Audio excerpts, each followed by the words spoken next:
Welcome to my channel silver stories. और आज के वीडियो में हम बात करने वाले हैं जेनेटिक्स के बारे में, या फिर आप बोल सकते हैं principle of inheritance and variation. इसी का ये छोटा सा नाम है जेनेटिक्स। इस वीडियो में हम सारे के सारे बेसिक्स देखने वाले हैं जेनेटिक्स के, जो हमें जेनेटिक्स चैप्टर को, इस यूनिट को समझने में बहुत ज़्यादा हेल्प करने वाले हैं। इस सब की डीप डेप्थ नॉलेज लेने के लिए उससे पहले हमें ये बेसिक्स जानने बहुत ज़रूरी हैं। तो चलिए स्टार्ट करते हैं। सबसे पहले बात आती है कि व्हाट इज़ जेनेटिक्स। जेनेटिक्स है क्या? सो बेसिकली जेनेटिक्स क्या है? It is a branch of science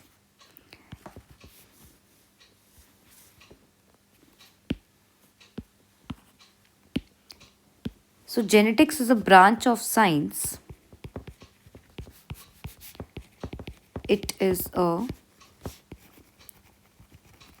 branch of science that deals with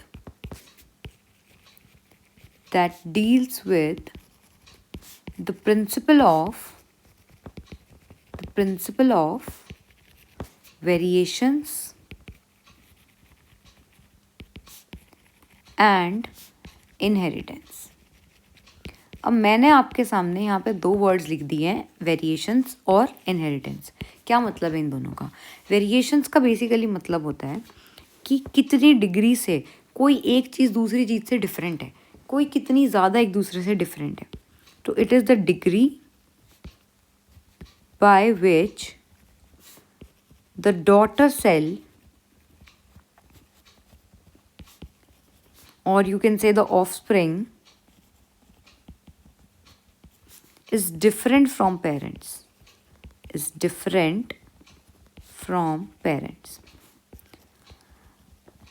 अब एक बात समझिए, आपको बहुत लोगों ने, आपके जो रिश्तेदार हैं, बहुत बार आके ऐसे कह देते हैं कि अरे तुम्हारी शक्ल तो बिल्कुल तुम्हारी मम्मी जैसी है, बिल्कुल तुम्हारी मम्मी से मिलती तुम्हारी शक्ल तो, या फिर तुम्हारी शक्ल बिल्कुल अपने पापा जैसी है। क्यों तुम्हें वो ऐसा बोलते हैं? क्यों वो ऐसा कह देते हैं कि आपकी शक्ल उनके जैसी दिखती है, नहीं दिखती है? ये सब क्यों बोलते हैं?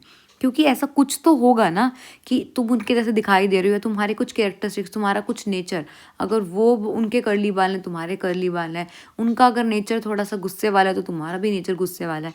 तो ये क्या है जिसकी वजह से तुम्हारे पेरेंट्स के कैरेक्टरिस्टिक्स तुम्हारे अंदर आ रहे हैं? क्या है ये सब? ये हमारा होता है इनहेरिटेंस की वजह से। इनहेरिटेंस का बेसिकली मतलब ही यही होता है, जब ट्रांसफ़र हो जाता है किसका? ट्रांसफ़र ऑफ ट्रेट्स, या ही फिर आप बोल सकते हो characteristics.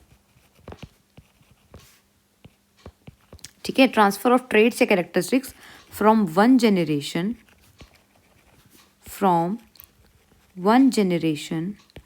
To other.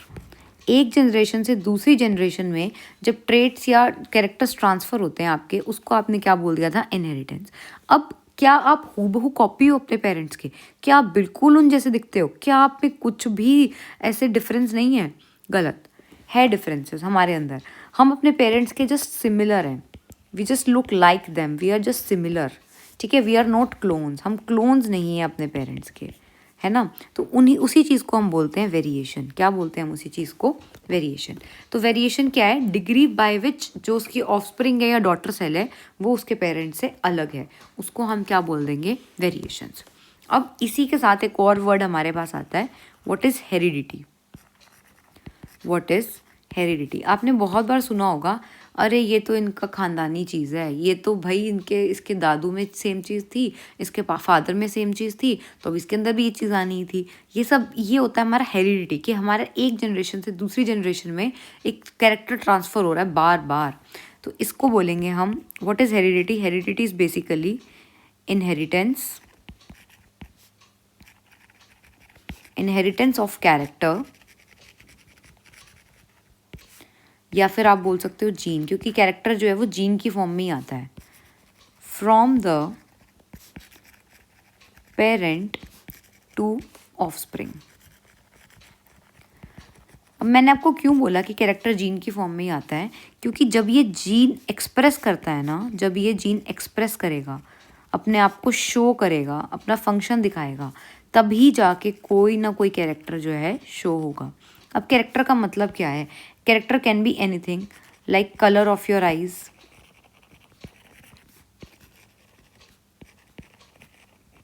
Your hair colour, कोई भी चीज़ आ सकती है इसके अंदर। ठीक है। अब कोई भी चीज़ अगर इस तरह की कोई भी चीज़, उन सबको हम क्या बोलते हैं? कैरेक्टर बोलते हैं बेसिकली। अब बात कर लेते हैं who is the father of genetics. ये आप लोग पहले भी पढ़ चुके होंगे। Who is the father of genetics? किसको हम बोलते हैं father of genetics? It is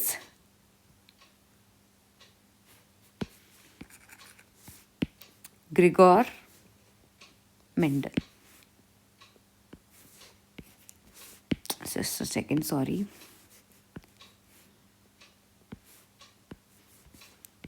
It is Gregor Mendel. इन्हें हम बोलते हैं फादर ऑफ जेनेटिक्स। अब इसमें एक और इम्पॉर्टेंट चीज़ जो हमें इसमें देखनी है, अब हम इतना ज़्यादा जीन जीन कर रहे हैं, हम बोले जा रहे हैं कि कुछ ना कुछ ट्रांसफ़र हो रहा है, जीन ट्रांसफ़र करवा रहा है, तो यही देख लेते हैं पहले जीन है क्या, जीन होता क्या है, सबसे पहले यही देख लेते हैं। अब हमने पढ़ा था कि ये हमारा एक सेल था और इस सेल के अंदर हमारा न्यूक्लियस, और न्यूक्लियस के अंदर हमारा डीएनए पड़ा हुआ था। ये चीज़ हमने देखी थी पहले। अब ये डीएनए जो है, ये इस तरह का एक स्ट्रक्चर था, है ना। हमने देखा था कि डबल हेलिकल स्ट्रक्चर है इस डीएनए का, और ये एक डीएनए होता है। अब ये डीएनए जब मोटा हो जाएगा, जब कंडेंस फॉर्म में आ जाएगा, कंडेंस्ड फॉर्म ऑफ डीएनए, उसको हम क्या बोल रहे थे? उसको हम बोल रहे थे क्रोमोसोम। क्या बोल रहे थे हम? उसको क्रोमोसोम बोल रहे थे। एक क्रोमोसोम हमने किस तरह का बनाया था? इस तरह का बनाया था हमने क्रोमोसोम। इस क्रोमोसोम का भी एक हिस्सा, कोई भी एक हिस्सा, जैसे कि मैंने ये हिस्सा ले लिया, उस हिस्से को हम बोलते हैं जीन। एक हिस्सा, एक क्रोमोसोम का एक part, it is a part of a chromosome. क्या ये पूरा का पूरा क्रोमोसोम होता है जीन? नहीं, it is only a part of chromosome. सिर्फ जीन, जो डीएनए का एक छोटा सा पार्ट है, उसी को हम क्या बोलेंगे? Gene. Like for example you can see in this diagram, ये एक सेल था जिसके अंदर ये एक न्यूक्लियस है, न्यूक्लियस के अंदर बहुत सारा डीएनए पड़ा हुआ है। अब वो डीएनए किस फॉर्म में पड़ा हुआ है? वो क्रोमोसोम्स की फॉर्म में पड़ा हुआ है। इस फॉर्म में वो डीएनए पड़ा हुआ है। इस क्रोमोसोम में भी, for example this is a chromosome, और इस क्रोमोसोम में भी ये वाला जो पार्ट है, इस वाले पार्ट को भी अगर मैं जूम इन करके देखूं, तो इस वाले पार्ट का कुछ एक पार्ट, कुछ एक हिस्सा, जिसको हमने क्या बोल दिया है? जीन। क्या बोल दिया हमने उसको? Gene. Now let us see its definition also. So what is gene? Gene is basically a unit of heredity. It is a unit of heredity which is transferred, which gets transferred from parents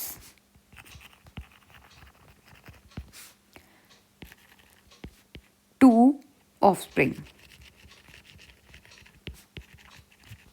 जो parent से offspring के अंदर या daughter cell के अंदर जा रही है। अब ये जो है, अगर मैं इसकी केमिकली बात करूँ कि chemically what is gene? So chemically gene is DNA only. DNA देखा था ना हमने, डीऑक्सी राइबो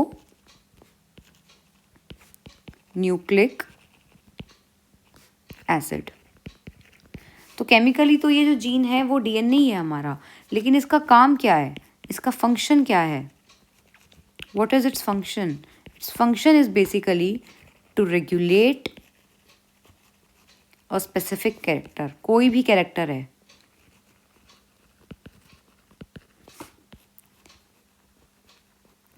कोई भी कैरेक्टर है हमारा, जैसे मैंने आपको अभी बताया, हेयर कलर हुआ हमारा, आई कलर हो गया हमारा, शेप ऑफ लिप्स हो गया, इन सभी के सभी कैरेक्टर्स को कौन कंट्रोल कर रहा है? हमारा जीन कंट्रोल कर रहा है। अब मुझे आपको एक और चीज़ बतानी है, ये जीन रहता कहाँ पे है? ये जीन रहता कहाँ पे है? इस जीन का ठिकाना क्या है? जहाँ पे भी ये जीन रहेगा, फॉर एग्जांपल अभी अभी मैंने आपको ये बना के दिखाया था, फॉर एग्जांपल यहाँ पे ये एक जीन जो है ये रह रहा है, इस जगह पे ये जीन रह रहा है। तो अगर इस जगह पे ये जीन रह रहा है तो इसको हम बोलते हैं locus. What is is called? Locus. तो बेसिकली लोकस क्या है? लोकस है जीन ठिकाना। क्या है लोकस? लोकस है जीन ठिकाना। जीन कहाँ रह रहा है पूरे के पूरे क्रोमोसोम पे, कहाँ बैठा हुआ है जीन, कहाँ रह रहा है वो जीन, उसको हम बोलते हैं लोकस। तो this point is called locus. अब हर एक क्रोमोसोम पे for example there is a pair of chromosome, ठीक है, और एक जीन का हमेशा एक पेयर होगा, मतलब अगर इस क्रोमोसोम पे वो इधर प्रेजेंट है तो वो इस वाले क्रोमोसोम, उसका होमोलोगस क्रोमोसोम पे भी वो इधर ही प्रेजेंट होगा। तो ये हो जाएगा इनका क्या, लोकस। अगर सिंगुलर में बोलेंगे तो हम उसको लोकाई बोल सकते हैं, right. Now let us move on. अगली चीज़ जो हमें देखनी है वो है हैप्लॉइड और डिप्लॉइड ऑर्गेनिज्म। सॉरी, हैप्लॉइड और डिप्लॉइड का मतलब क्या है। हमने हमेशा से पढ़ा है कि हैप्लॉइड मतलब सिंगल एन, डिप्लॉइड मतलब 2n। अब ये 2n 1n क्या है ये, अगर मेरे पास एक सिंगल सेट है, अगर मेरे पास सिंगल सेट है क्रोमोसोम्स का, सिंगल सेट ऑफ क्रोमोसोम्स, तब तो मैं बोल दूंगी कि वो हैप्लॉइड है। अगर मेरे पास उसका डबल सेट है, डबल सेट है क्रोमोसोम्स का, तब मैं बोल दूंगी कि वो क्या है, डिप्लॉइड। अच्छा, अगर मेरे पास 3 सेट हो तो वो ट्रिप्लॉइड हो जाएगा। ट्रिप्लॉइड क्या हो जाएगा हमारा, 3 सेट्स ऑफ क्रोमोसोम्स। मतलब कि अगर ये एक सेल है और उसके अंदर ये और ये इस तरह से है, तो हम इसको क्या बोलेंगे, ये हमारा ट्रिप्लॉइड सेल है। कैसी सेल है ये हमारी, ट्रिप्लॉइड। अगर मैं इसको ऐसे बना दूं तो ये हमारी कैसी सेल है, डिप्लॉइड सेल है।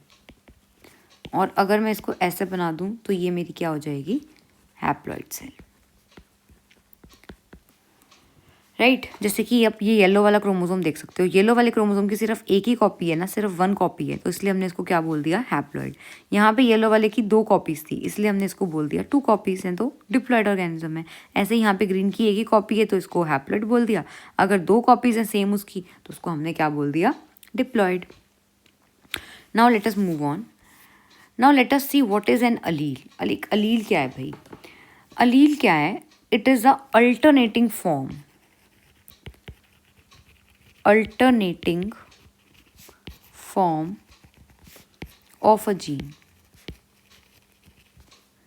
on the same chromosome,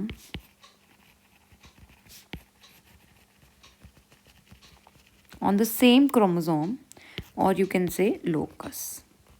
क्योंकि अलील अगर तुमसे कोई पूछे कहाँ रहता है वो, पहले तुम बोलोगे क्रोमोसोम पे रह रहा है, क्योंकि जीन का ही एक पार्ट है अलील, है ना। उसके बाद अगर तुम पूछोगे नहीं प्रॉपरली उसका एड्रेस तो बता दो हमें पूरा का पूरा, तो उसका पूरा एड्रेस हमारा लोकस बता देगा, ठीक है। तो for example this is a pair of chromosome, ये एक पेयर है क्रोमोसोम का, ठीक है। तो इसके अंदर अगर एक जीन मैं बोल रही हूँ यहाँ पे लाई कर रहा है, तो अब जीन की 2 फॉर्म्स हैं, अब 2 क्रोमोसोम है तो उसकी 2 फॉर्म्स हैं, 2 टाइप्स हैं उसके। फॉर एग्जांपल 2 बहनें हैं, एक का नेचर अच्छा है एक का नेचर बुरा है, तो वो है तो 2 बहनें ना।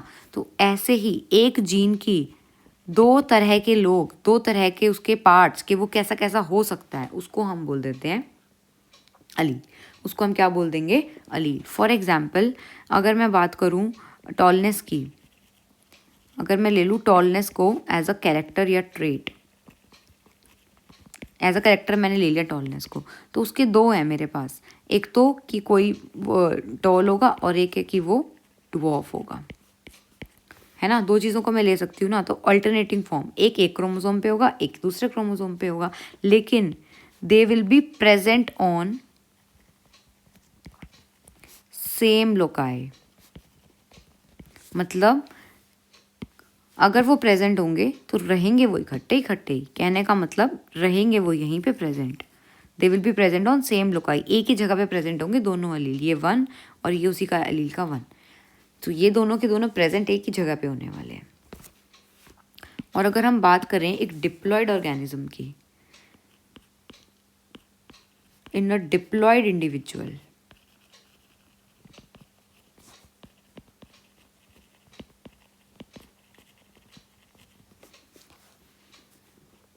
one gene is showed by 2 alleles। अगर एक जीन को दिखाना है तो उसके 2 अलील दिखाएंगे हम, जैसा कि मैंने आपको बताया। अगर यहाँ पे एक पेयर था हमारे पास क्रोमोसोम का, यहाँ पे हमारे पास पेयर था एक क्रोमोसोम का, इसीलिए मैंने आपको दो दो बना कर दिखाया है ना। तो इसको हम बोलते हैं क्या, अलील। क्या बोलेंगे हम इसको, है कि मल्टीपल अलील क्या है। मल्टीपल अलील क्या है हमें अब ये देखना है। So what do you mean by multiple allele. जैसा कि मैंने आपको बताया, एक क्रोमोसोम पे तो सिर्फ दो ही आपके जो अलील्स हैं वो हो सकते हैं, लेकिन अगर एक पॉपुलेशन की बात करें ना हम, फॉर अ पॉपुलेशन, अगर बहुत सारे लोगों की हम बात कर रहे हैं तो एक पॉपुलेशन में one gene can be represented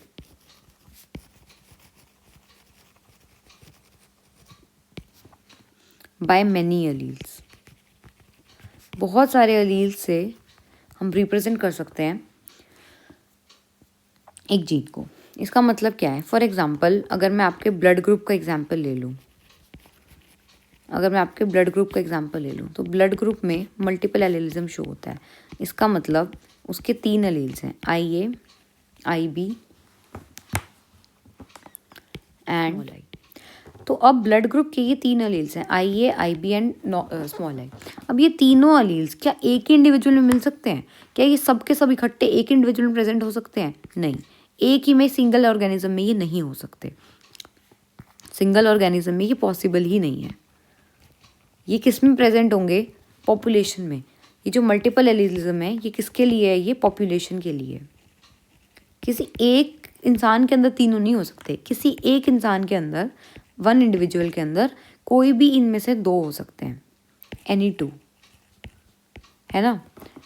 अगर हमसे पूछा जाए कि पॉपुलेशन में क्या मल्टीपल एलील्स हो सकते हैं, तो हाँ बिल्कुल हो सकते हैं।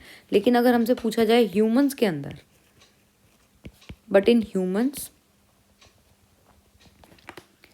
Any 2 can be present. सिर्फ कोई 2 प्रेजेंट हो सकते हैं। एक डिप्लॉयड सेल की बात अगर हम करें तो, क्योंकि हमारे देखा था हमने डिप्लॉयड सेल में एक सेट था, 2 सेट्स थे 2 क्रोमोसोम्स के, है ना। Now let us talk about dominant and recessive allele. Dominant सुन के ही क्या तुम्हें मतलब समझ में आ रहा है? डोमिनेंट मतलब क्या? जिसकी चलेगी, जो अपनी चलाएगा, जो बंदा अपनी ज़्यादा चलाएगा। फॉर एग्जांपल घर में मम्मी पापा में से किसी एक की चलेगी, या तो मम्मी अपनी चलाएगी या पापा अपनी चलाएंगे। ऐसा बहुत कम होता है कि दोनों अपनी चलाएं, लेकिन ऐसे भी केस होते हैं कि दोनों चला रहे हैं अपनी, है ना। तो क्या है ये डोमिनेंट और रिसेसिव? डोमिनेंट नाम से हमें स्पष्ट हो रहा है कि जो अपनी ज़्यादा चला रहा होगा। तो डोमिनेंट क्या होता है? The allele responsible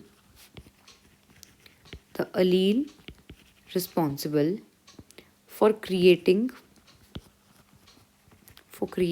proteins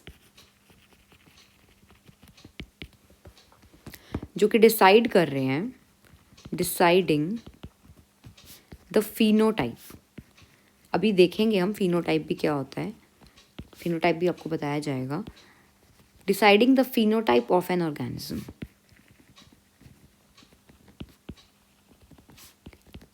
that means allele which can express themselves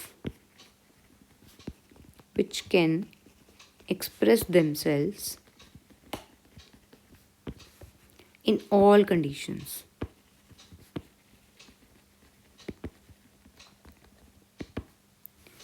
उन्हें हम बोलते हैं डोमिनेंट।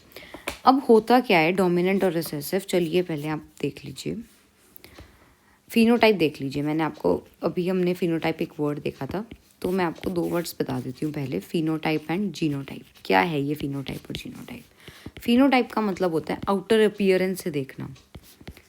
आउटर अपीयरेंस से हम जब जज करते हैं, हमें पता लगता है कि कौन सी चीज़ क्या है, उसको हम बोलते हैं फिनोटाइप।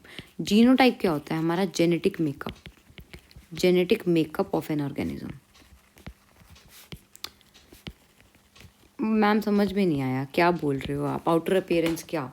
तो बेसिकली फिनोटाइप क्या है? अगर मैं आपको ये एक ट्री बना के दिखाऊं और ये एक दूसरा ट्री बना के दिखाऊं और आपसे पूछूं कि इनमें से कौन सा बड़ा है, विच ट्री इज़ टॉल, अगर मैं आपसे पूछूं, आप आराम से देख के बता दोगे कि भाई ये वाला बड़ा है। आपने इसको बोल दिया कि ये टॉल है और ये वाला ड्वार्फ है, ये वाला छोटा है। आपने डायरेक्टली देखकर बता दिया ना। तो जो चीज़ आप आउटर अपीयरेंस से देख के बता दोगे, जो कैरेक्टरिस्टिक, उसको हम बोलते हैं क्या? फिनोटाइप। उसको हम क्या बोलेंगे? फिनोटाइप। लेकिन अगर मैंने आपको बोला कि इन दोनों का जीनोटाइप बताओ, तो जीनोटाइप आप देख के थोड़ी बता सकते हो। आपको इसका डीएनए लेना पड़ेगा, टेस्ट करना पड़ेगा, तब जाके आप इसका जीनोटाइप बता पाओगे। ऐसे थोड़ी ना जीनोटाइप बता पाओगे। तो जो आउटर अपीयरेंस से हमें पता चल जाता है, उसको हम बोलते हैं क्या? फिनोटाइप। उसको हम बोलेंगे फिनोटाइप। अब हमने ये देखा था डोमिनेंट क्या है। कोई भी हो, चाहे उसके सामने कोई भी खड़ा हो, अब वो अपनी चलाएगा। उसको कहीं भी जाना है, कुछ भी अपने घर में अपनी बात मनवानी है, जिसकी बात मानी जा रही है, वो हमारा क्या है? डोमिनेंट। रिसेसिव कौन है? जो वैसे तो अपनी नहीं चला पाएगा। अगर डोमिनेंट साथ में है और रिसेसिव साथ में है तो डोमिनेंट अपनी चलाएगा। लेकिन अगर डोमिनेंट नहीं है, डोमिनेंट मान लो घर पे नहीं है, तो रिसेसिव अपनी चलाएगा। फिर तब रिसेसिव की बल्ले बल्ले, तब रिसेसिव अपनी चला के बैठेगा। तो उसको बोलते हैं डोमिनेंट एंड रिसेसिव अलील। तो रिसेसिव का देख लेते हैं क्या डेफिनेशन है। It is the allele which do not express itself, which do not express itself, जो अपने आप को एक्सप्रेस नहीं कर पाता है। क्यों नहीं कर पाता है? ये कब सिर्फ और सिर्फ तब अपने आप को एक्सप्रेस कर पाएगा जब डोमिनेंट अलील प्रेजेंट नहीं है। it can express itself only in the presence of, absence of,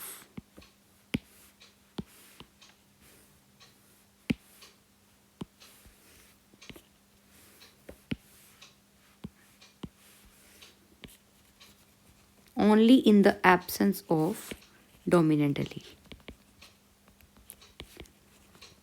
और एक और कंडीशन है बच्चों कि ये जो रिसेसिव अलील है ना, ये हमारा होमोजाइगस कंडीशन में होना चाहिए। इन होमोजाइगस कंडीशन। अभी आपको बताते हैं कि होमोजाइगस और हेट्रोजाइगस कंडीशन क्या होती है। तो देखो, अगर हमारा डोमिनेंट अलील प्रेजेंट नहीं है, तब जो है रिसेसिव की चलेगी भैया। अब एक बार ये देख लेते हैं कि रिप्रेजेंटेशन क्या होती है इनकी, डोमिनेंट और रिसेसिव अलील की रिप्रेजेंटेशन क्या होती है। Representation of dominant and recessive अलील।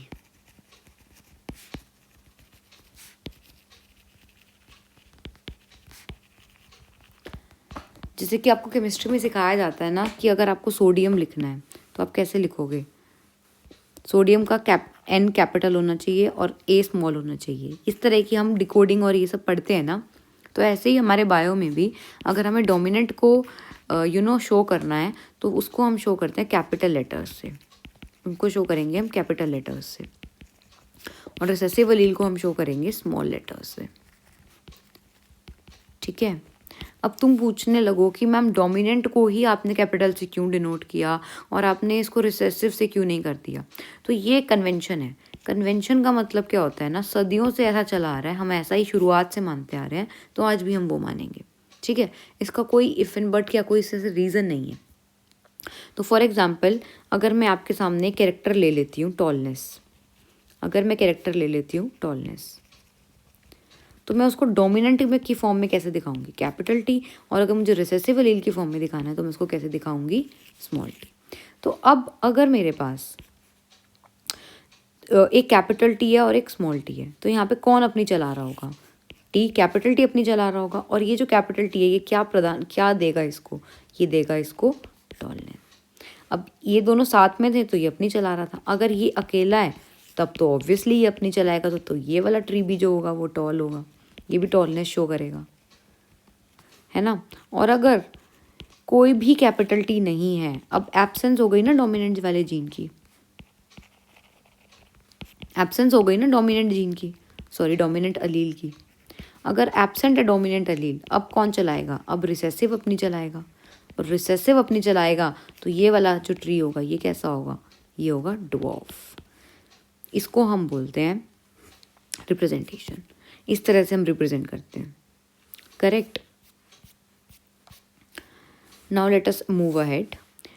अब देखते हैं अलीलिक रीअरेंजमेंट्स। अलीलिक रीअरेंजमेंट्स का मतलब है कैसे ये लोग अपने आप को अरेंज करते हैं, कैसे ये लोग अपने आप से अरेंज करेंगे। जैसे कि मैंने आपको अभी बताया, for example this is a cell, this is another cell. इसमें ये एक क्रोमोसोम था, ये एक दूसरा क्रोमोसोम है। यहाँ पे एक अलील है, टॉलनेस के लिए ही बात करते हैं। फॉर एग्जाम्पल इसमें है कैपिटल टी और इस पे है हमारा स्मॉल टी। तो हमें पता है कैपिटल टी स्मॉल टी में कौन अपनी चलाएगा, कैपिटल टी अपनी चलाएगा। अगर कैपिटल टी अपनी चलाएगा तो क्या होगा, टॉलनेस शो होगी, वो जो ट्री होगा वो टॉल होगा, है ना। अब यहाँ पे एक दूसरा क्रोमोसोम है जिसके लोकस पे दोनों ही स्मॉल टी हैं, तो क्या ये अपने आप चला पाएगा, नहीं चला पाएगा। तो इसको हम बोलते हैं ड्वार्फ। ये वाला जो ट्री होगा ये ड्वार्फनेस शो करेगा, ये जो ट्री होगा ये ड्वार्फनेस शो करेगा। अब ये जो हमने टॉलनेस और ड्वार्फनेस जो हमने देख के बताया, हमने इसको क्या बोला था, अपना फिनोटाइप, है ना। और ये जो है, ये जो कैपिटल टी स्मॉल टी और स्मॉल टी है, ये हमारा क्या शो करता है, genotype. This is our genotype, या फिर आप इसको बोल सकते हो जेनेटिक मेकअप, कि उनका जेनेटिक मेकअप क्या है, उनके जीन्स के अंदर क्या है। और इसी तरह से सिमिलरली अगर दो क्रोमोसोम पे कैपिटल टी होंगे तो हमें पता ही चल गया कि ये दोनों ही डोमिनेंट वाले हैं, तो अपनी ही चलाएंगे। तो कैसा होगा ये वाला ट्री भी कैसा होगा, टॉलनेस शो करेगा ये वाला ट्री भी, right. Now let us move ahead. अब देखते हैं होमोजाइगस और हेट्रोजाइगस एलील क्या है। होमोजाइगस नाम से स्पष्ट है, सेम अगर सेम तरह के आपके एलील्स हैं तो आप उनको क्या बोल दोगे, होमोजाइगस। और अगर वही डिफरेंट तरह के एलील हैं, डिफरेंट वाले हैं, तो आप उनको क्या बोल दोगे, हेट्रोजाइगस। होमोजाइगस में क्या होगा, when both the alleles are same for the gene, एक ही जीन के हैं, एक जीन में दोनों एलील सेम है किसी भी डिप्लॉयड ऑर्गेनिज्म में, इन अ डिप्लॉयड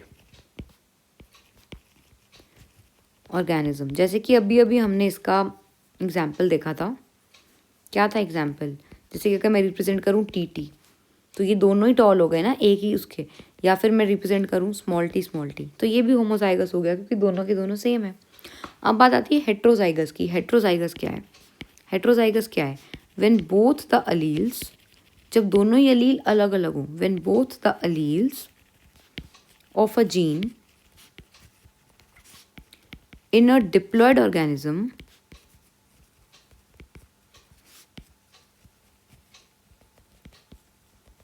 are different, जब वो दोनों अलग अलग होंगे तो वो क्या कहलाएंगे, हेट्रोजाइगस। फॉर एग्जाम्पल जैसे कि कैपिटल टी स्मॉल टी, ये दोनों अलग अलग हो गए हमारे, तो इसको हम बोलते हैं हेट्रोजाइगस अलील्स। अब एक और वर्ड आता है आपके में, हेमीजाइगस। हेमीजाइगस क्या है, अब भाई जब आपके पास है तो दो क्रोमोसोम, लेकिन अलील सिर्फ एक ही पे है, सिर्फ इस पे अलील प्रेजेंट है, इस वाले पे अलील एब्सेंट है, इस वाले पे है ही नहीं अलील, सिर्फ एक पे अलील है, तो उसको आप क्या बोलते हो, उस कंडीशन को बोला जाता है hemizygous condition. If only one allele is present out of two alleles of one gene, उसको क्या बोलते हैं हम, हेमीजाइगस कंडीशन। ये भी डिप्लॉयड ऑर्गेनिज्म की बात कर रहे हैं हम, this also in diploid organisms only. Thank you so much guys for watching this video. If you find this video helpful, then please share it with your friends. Thank you so much.